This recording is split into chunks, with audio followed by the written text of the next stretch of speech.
So as a community member, I get to wear a lot of hats, and I get to involve myself in a lot of things. I've worked in Bruce Bento, which is an elementary school here in East St. Paul, which has a very high percentage of children of color and a very high percentage of free and reduced lunch. And I've also worked with its sister, Lucy Lamy, in Minneapolis, which is equal to the same. And I volunteered there for a whole year on both sides to watch how the programs treat children. They both have a high percentage of IEPs and EBDs at this school. Labeling our children before they even get there, I think is one of the many, many issues that already, not only adds on to the misconceptions that they come from when they come into the teaching system, into the city, if they're not familiar, and then it gives them an excuse for things to go a specific way.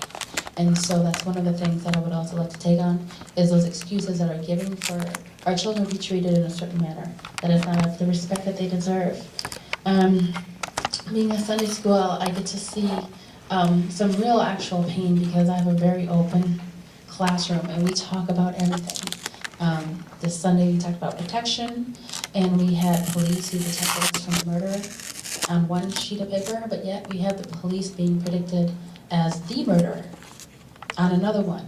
And we have to accept all of the things that children have and talk about it and be fair about it, because it's truth. And that's one of the things that I like to bring around and pull out from different parents and children, and just talk to them on a regular basis. What I do is anywhere I go, I can spark up a conversation with anyone. I live in North Minneapolis, and I'm always in the parks or at a place where we can speak to somebody, and that's one of the most important things that you can do after you leave here today. I mean, you can go and join a group, and that's great, but just sitting down and talking to a parent or a child, wherever they may be, I mean, we always say we gotta meet people where they're at, excuse me. And that's very important, I mean, because you are actually in their comfort zone. And so that's one of the things that I used to be a North High, or I am a North High community member as well, and in Sabine North High School. They really, in watching what our districts have done, and when I say districts, I do want to point out that Silva is Latina, and that Johnson in Minneapolis is African American, and I don't think that either of them have done a stellar job in bringing teachers of color to the classroom. I mean, we can go through as many cultural competence classes as we want to, and I'm not going to say that they don't help. I'm sure that they do.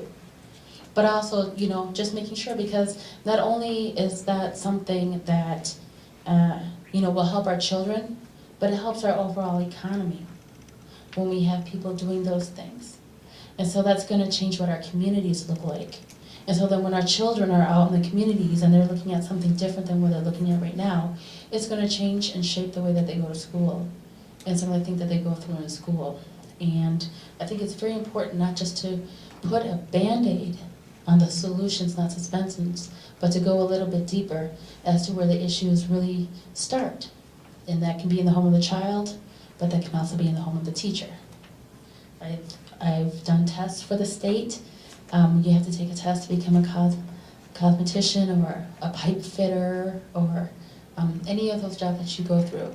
And there should be a job to figure out where teachers lie with their level of openness, or on the negative side, implementing racism. And so those are just some things that I look at. I also like to talk to teachers as well. I mean, going back and forth, I just want to be fair to everybody who's involved. And the teachers are very much concerned with classroom sizes. That is a big one as far as they're concerned. However, I don't believe that their classroom sizes should have them pinpointing children of color. And that's something that you go back and forth on all the time. And I just want to also point out that Minnesota, Minneapolis, and St. Paul have some of the highest levels of IEPs and EBDs in the country for a percentage of the people of color in the state.